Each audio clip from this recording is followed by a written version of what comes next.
লেন্সকার্ট এই আইপিওটা এখন মার্কেটে হট কেকের মতো বিক্রি হচ্ছে। আমরা কম বেশি সবাই যারা শার্ক ট্যাঙ্ক দেখেছে বা যারা শহরের দিকে মানে বাস করে, বিশেষ করে একটু বড় শহরের দিকে, তারা সবাই কিন্তু লেন্সকার্টকে চেনে, এবং যারা শার্ক ট্যাঙ্ক দেখেছে তারা সবাই পীযূষ বানসালকে চেনে। তো এখন প্রশ্ন হচ্ছে যে এই যে লেন্সকার্ট আইপিওটাকে নিয়ে মার্কেটে দু ধরনের মানুষের ভিড় দেখা যাচ্ছে। এক ধরনের মানুষ রয়েছে যারা এই আইপিওটা পাগলের মতো কিনছে, ঠিক আছে, সেটা আমরা গ্রে মার্কেট প্রিমিয়াম দেখলেই বুঝতে পারি। আর এক ধরনের লোক রয়েছে যারা বলছে না, লেন্সকার্টের আইপিও কেনা উচিত নয়। তো আজকে আমি এই লেন্সকার্টের আইপিও সম্পর্কে একটা ওভারঅল ডিসকাশন নিয়ে এসেছি, একদম সহজ ভাষায় আমি যেটা বুঝি, আমি যেভাবে বুঝি সেভাবে আমি আজকে বোঝানোর চেষ্টা করব। তো ওয়েলকাম টু স্টক 24 ইউটিউব চ্যানেলে প্রত্যেকে স্বাগত। তো আইপিওর ফার্স্টে আমি কিছু বেসিক ইনফরমেশন দিয়ে দিই। আচ্ছা, একটা কথা বলে রাখি, সেটা হচ্ছে যে আমার পিছনে ব্যাকগ্রাউন্ড একটু চেঞ্জ লাগছে হয়তো, কারণ আমি কলকাতায় ফ্ল্যাটে আছি আমার, ঠিক আছে। আমি একদিন আমার বাড়িতে ছিলাম, আমার বাড়িতে একটু ওল্ড মডেল, এটা একটু ফ্ল্যাট, তো তার জন্য একটুখানি বেশি সাজানো গোছানো আর কি। যাই হোক, তো আমরা ফিরে আসি। আইপিওর যদি সংক্ষিপ্ত বিবরণ বলতে, আইপিও কবে খোলা হচ্ছে? 31 অক্টোবর, মানে যেটা অলরেডি খোলা হয়ে গেছে, ঠিক আছে। বন্ধ হচ্ছে লাস্ট আমি অ্যাপ্লাই করতে হবে 4 নভেম্বর, লিস্টিং হবে 10 নভেম্বর, ঠিক আছে। যারা আইপিও অ্যাপ্লাই করে তারা জানে এই ব্যাপারগুলো। প্রাইস ব্যান্ড 382 থেকে 402, এর মধ্যে কোনো একটা জায়গায় প্রাইস ব্যান্ড থাকবে। লট সাইজ 37টা লটের এক একটা ইয়ে থাকবে, মানে লট কেনা যাবে 37টা শেয়ার একটা লট, যেখানে প্রায় 14,800 টাকা মতো আমাদের টাকা প্রথমে জাম্প হবে।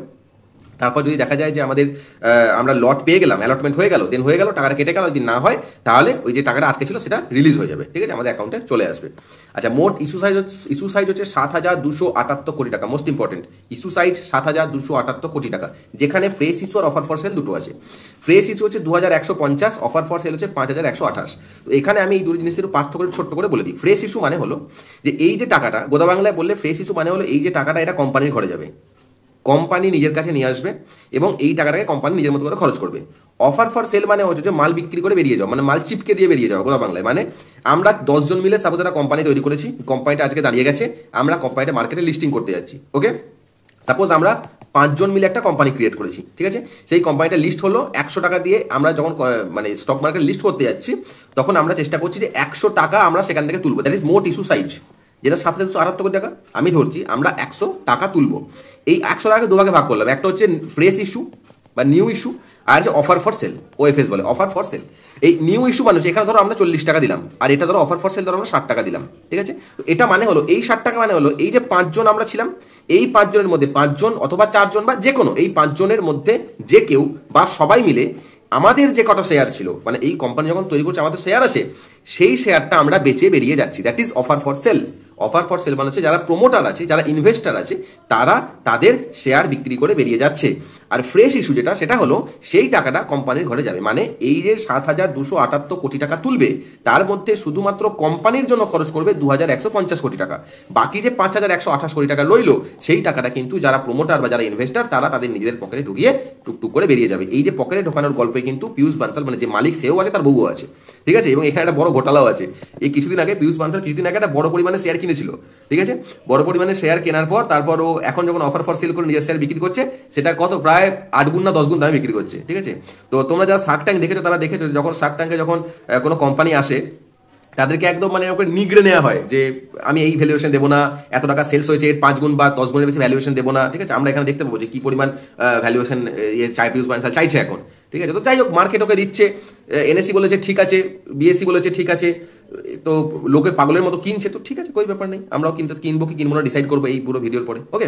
চলো, তো আজকে এই যে আইপিও যেটা বললাম না, এই যে টাকাটা 5,128 কোটি টাকা, যে টাকাটা 2,150 কোটি টাকা যেটা কোম্পানির ঘরে যাবে, সেই টাকাটা কি করবে, এইটা বেশি ইম্পর্টেন্ট। কারণ আমরা যখন একটা শেয়ার কিনছি, তো মানে কিন্তু লেন্সকার্টের মালিক হচ্ছি আমরা, অত বড় লেভেলের না বা ছোট লেভেল হলেও কিন্তু মালিক হচ্ছি। কাজে সেই টাকাটা কোথায় গিয়ে অ্যাপ্লাই হবে, কোথায় গিয়ে খরচ করবে কোম্পানি, সেটা কিন্তু আমাদের জানাটা ইম্পর্টেন্ট, ক্লিয়ার। তো নতুন যে কোম্পানি আছে, এই যে কোম্পানি নতুন স্টোর খোলা হবে, এখন অবধি প্রায় 2,000+ স্টোর কিন্তু রয়েছে, মানে লেন্সকার্টের রয়েছে, ওকে। আচ্ছা, টেকনোলজি এবং ইনফ্রাস্ট্রাকচারের জন্য উন্নতি করা হবে, ব্র্যান্ডিং এবং মার্কেটিং এর জন্য খরচ করা হবে, সাধারণ কর্পোরেট কাজ এবং ভবিষ্যতে এক্সপেন্সের জন্য খরচ করা হবে। আর সহজ কথা, এই টাকা দিয়ে কোম্পানি নিজের ব্যবসা বড় করবে এবং প্রযুক্তি উন্নত করবে। আমরা জানি যে লেন্সকার্টের স্পেশালিটি হচ্ছে, লেন্সকার্ট কিন্তু মানে রোবোটিকের উপর অনেকটা জোর দিচ্ছে, ক্লিয়ার। মানে লেন্সকার্ট টেকনোলজিকে অনেকটা ঢোকাচ্ছে এই চশমা বানানোর জন্য, যদি এটা লেন্সকার্টের নয়। তো লেন্সকার্ট এটা একটা প্লাস পয়েন্ট, এটা ইউএসপি বলা যেতে পারে যে লেন্সকার্ট টেকনোলজিটাই খুব ভালো ইউজ করে, ক্লিয়ার। তো সেই টেকনোলজি উন্নতির জন্য লেন্সকার্ট কিন্তু এই টাকাটা একটা বড় অংশ খরচ করার পসিবিলিটি রয়েছে, যেখানে এআই কে কাজে লাগানোর সম্ভাবনা রয়েছে। আমরা কিছুদিন আগে দেখছিলাম যে লেন্সকার্টের একটা বানিয়েছে, সিস্টেম বানিয়েছে, যেখানে ইউপিআই পেমেন্ট চশমার মাধ্যমে হবে, ক্লিয়ার? এটা আমার সম্ভবত এখনো বোধহয় মেটা স্টেজে আছে, এটা এখনো কমপ্লিট হয়নি, তো মানে ওয়াইডলি ইউজ হয়নি, কিন্তু এটা বোধহয় আসবে সম্ভবত।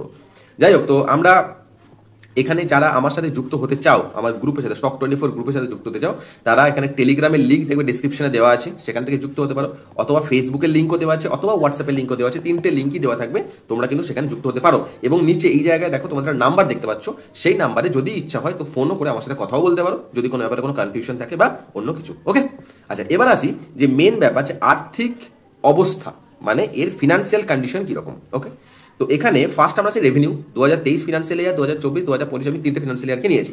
রেভিনিউ আমরা দেখতে পাচ্ছি কন্টিনিউয়াসলি ইনক্রিজ করে, that is very good point, এবং ভালো পার্সেন্টেজ ইনক্রিজ করছে। নেট লস বা প্রফিট, দিস ইজ ইম্পর্টেন্ট। এই যে ব্র্যাকেট দেওয়া আছে মানে লস। ওকে, তো নেট লস বা প্রফিট হয়েছে প্রথমে এটা, তারপরে এটা, মানে এটা লস, এটা হচ্ছে প্রফিট। ঠিক আছে, এবার হচ্ছে operating cash flow. Operating cash flow মানে হচ্ছে যে এইটা খুব ইম্পর্টেন্ট জানাটা, কারণ একটা স্টক যখন আমাদের জানতে হবে না, operating cash flow is very very important. Operating cash flow মানে হচ্ছে যে একটা ব্যবসা তার ব্যবসা থেকে কত টাকা তুলছে। ক্লিয়ার? আমার ব্যবসা ধান চাল বিক্রি করা, আমার তো চালের দোকান আছে, তো আমি শুধু চাল বিক্রি করে কত টাকা তুলছি, that is operating cash flow. Operating cash flow very smartly increase করছে, ভেরি গুড, লেন্স কার্ডের পক্ষে ভেরি গুড এটা। ওকে, আর এবার আসছে যে ফিনান্সিয়াল 25-এ প্রথমবার কোম্পানি লাভজনক হয়েছে, একদম আমরা দেখতে পাচ্ছি লস মেকিং প্রফিট।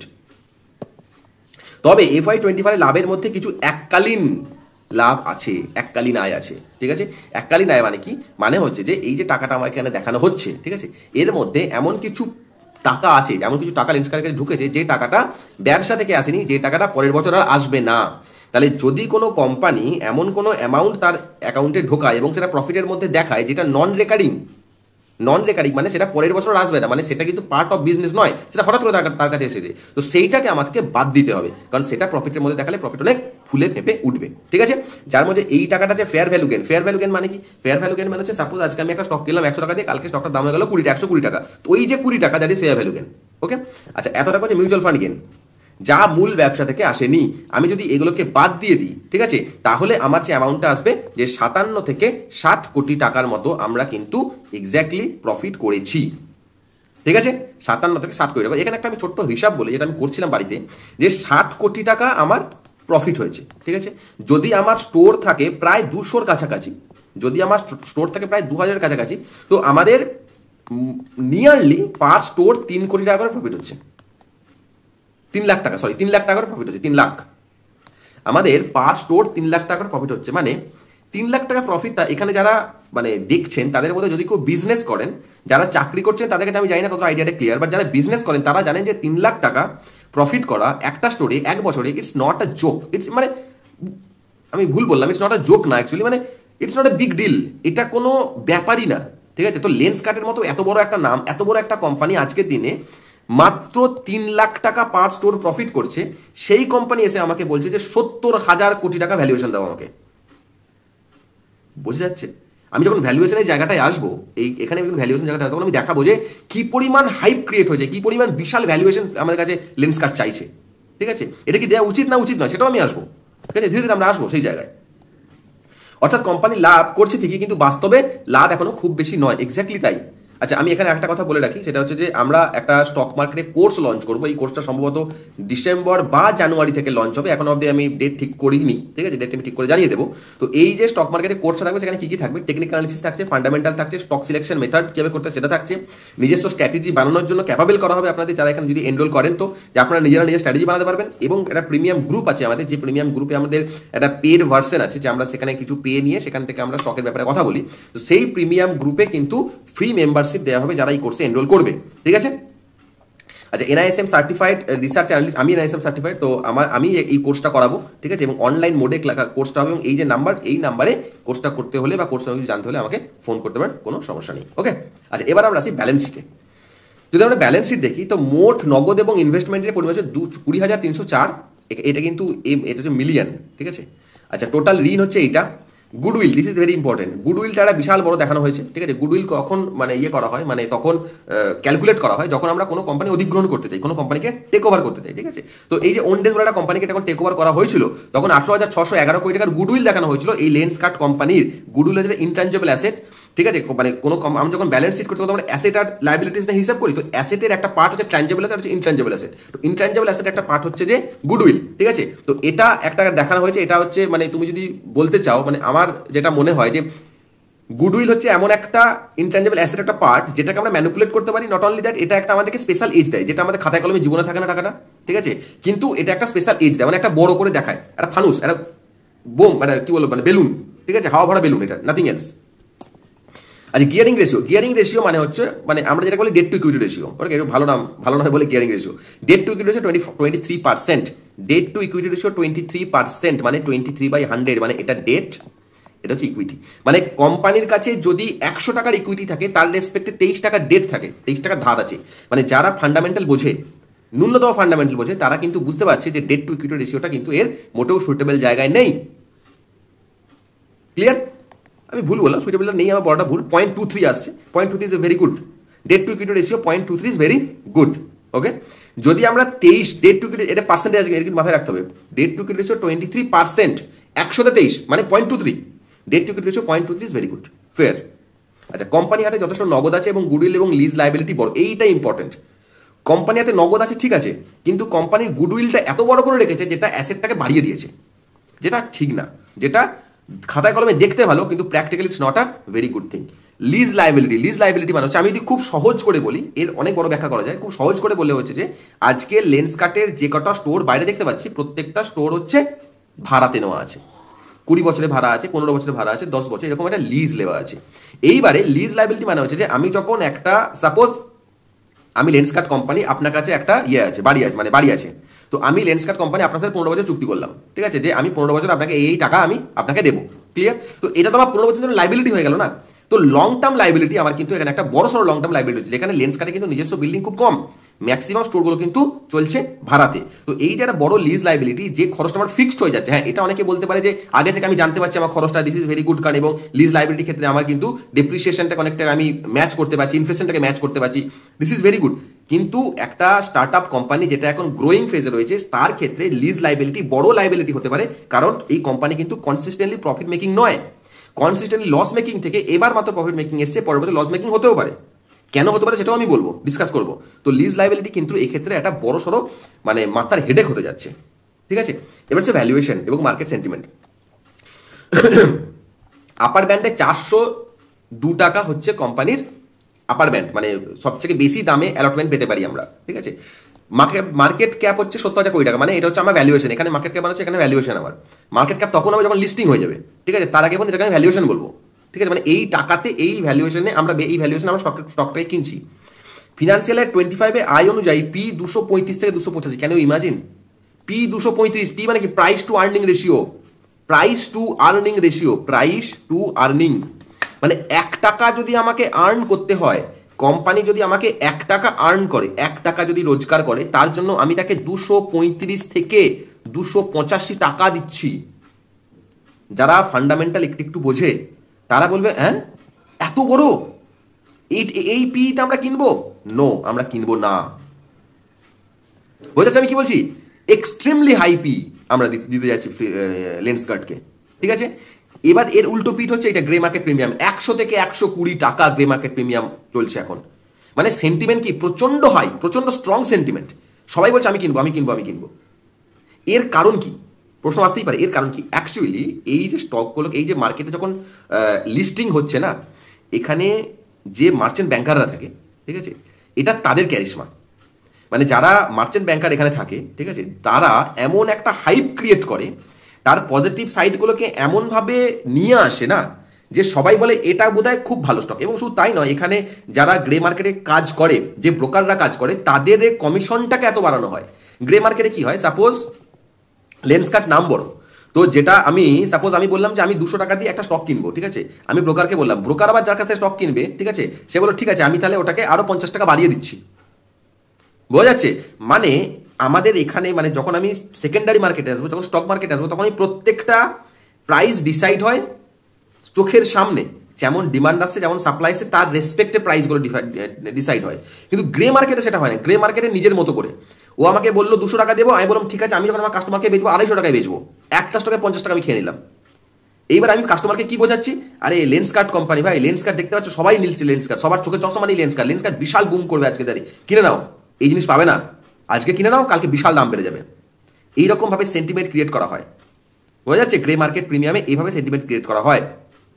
যাই হোক, তো গ্রে মার্কেট প্রিমিয়াম বিশাল বড়, ঠিক আছে। তো এরপর আমি আসছি যে এর মূল ঝুঁকি কোথায়, সব থেকে বড় বড় জিনিসগুলো এইখানে। এই জিনিসটা আমি জানি না কতজন পড়ে বা কতজন দেখে যখন আমরা কোনো আইপিও দেখি, যে এর ঝুঁকি কোথায়, অপরচুনিটি কোথায়, আর রিস্ক কোথায় আছে। অপরটি কি, ফিনান্সিয়াল ইয়ারের লাভের বড় অংশ হচ্ছে এককালীন gain, non recurring in nature, পরের বছর নাও আসতে পারে এবং তার পসিবিলিটি বেশি।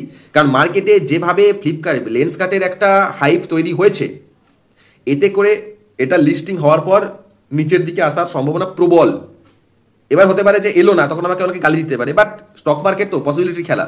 আমার যেটা মনে হয়, আমি যেটুকু বুঝেছি, যেটুকু বুঝি, নিচের দিকে আসার সম্ভাবনা প্রবল। ক্লিয়ার?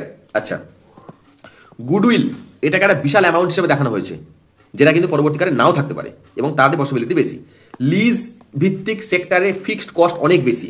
বললাম না যে কোনো ছোট কোম্পানির ক্ষেত্রে, যারা গ্রোয়িং ফেজে, তাদের ক্ষেত্রে কিন্তু লিজ অ্যামাউন্টটা, ফিক্সড কস্ট অ্যামাউন্ট যদি খুব বড় হয়, তাদের কাছে কিন্তু কস্ট কাটিং এর সুযোগ থাকে না। আর ছোট কোম্পানিকে কস্ট কাটিং করতে হয় যে কোনো সময়, ঠিক আছে। প্রতিযোগিতা, আজকে টাইটানাইট বিশাল বড় নাম একটা, স্পেক্স মেকার বিশাল বড় নাম একটা, যারা শার্ক ট্যাঙ্ক দেখেছে তারাও দেখেছে যে অনেক কোম্পানি আছে যারা কিন্তু প্রতিযোগিতায় কিন্তু লেন্স কার্টের সঙ্গে আসছে, লেন্স কার্টের বিরোধিতা, মানে লেন্স কার্টের সামনে এসে দাঁড়াচ্ছে। একটা কথা খুব ইম্পর্টেন্ট, যে লেন্স কার্ট যে সেক্টরে কাজ করে, চশমা সেক্টরে, স্পেক্টার মানে এই যে চশমা সেক্টরে, তো এখানে কিন্তু মানে স্ক্যাটার্ড মার্কেট। আমরা দেখতে পাবো যে প্রত্যেক যদি শহরে হয় বা গ্রামে হয়, মোড়ে মোড়ে চশমার দোকান আছে। এবং সবচেয়ে বড় কথা, এই চশমাগুলো না খুব মানে মার্জিন খুব হাই হয়, হাই মার্জিনের ব্যবসা, ঠিক আছে। তো সেক্ষেত্রে স্ক্যাটার্ড মার্কেট যদি হয়, সেক্ষেত্রে নিশ্চয়ই কোম্পানির কাছে একটা বিশাল বড় সুযোগ থাকে যে আমরা আরো বেশি পরিমাণে ফ্লারিশ করবো, আরো বেশি পরিমাণে মানে কি বলবো, মানে মার্কেট গ্যাদার করতে পারবো।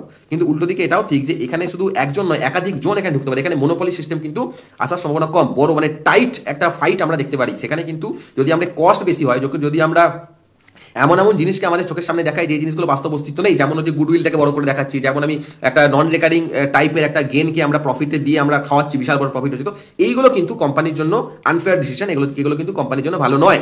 আজকে পীযূষ বানশাল যখন শার্ক ট্যাঙ্কে বলছিল, তখন যে মানে কঠিন সত্যগুলো একজন ইনভেস্টারকে বলছিল, একজন এন্টারপ্রেনারকে বলছিল, ঠিক আছে, যে তুমি এটা ঠিক করছো না, তোমার এত বড় ভ্যালুয়েশন আমি দেবো না, সেই জিনিসটাই কিন্তু মার্কেট ওকে আবার বুঝবে। স্টক মার্কেট এমন একটা জায়গা না, যেটা প্রচন্ড কঠিন জায়গা, ঠিক আছে, মানে যেখানে না মানে আমাদের ভূমিকাটা হচ্ছে চোখে আঙুল দাদার মতো। যখন কোম্পানি ভালো আছে আমরা সবাই তার সঙ্গে আছি, যখন কোম্পানি খারাপ সবাই তাকে ছেড়ে চলে যাবে, ঠিক আছে। ব্যবসাতে খুঁত বের করাই হচ্ছে একজন অ্যানালিস্টের কাজ, ক্লিয়ার?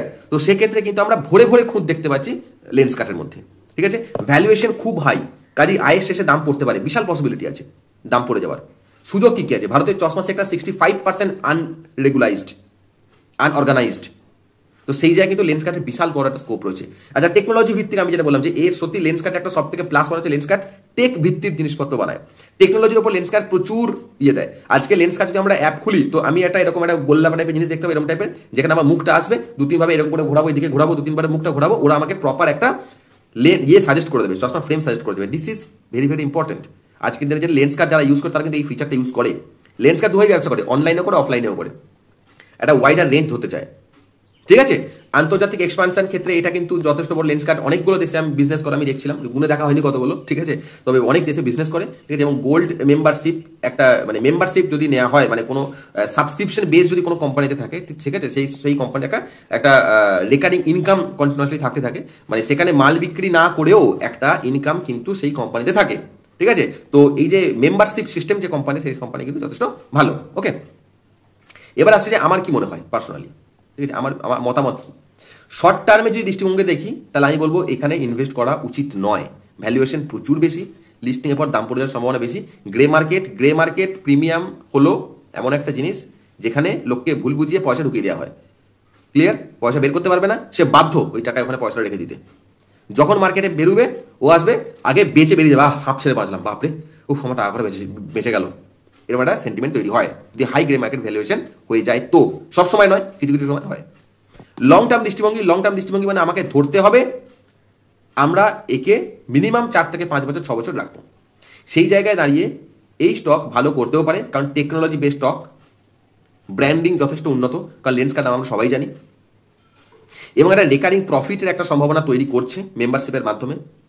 এবং এই কোম্পানি যে প্রোডাক্ট বানাচ্ছে লেন্সকার্টের যে লেন্স, এটা যথেষ্ট ভালো।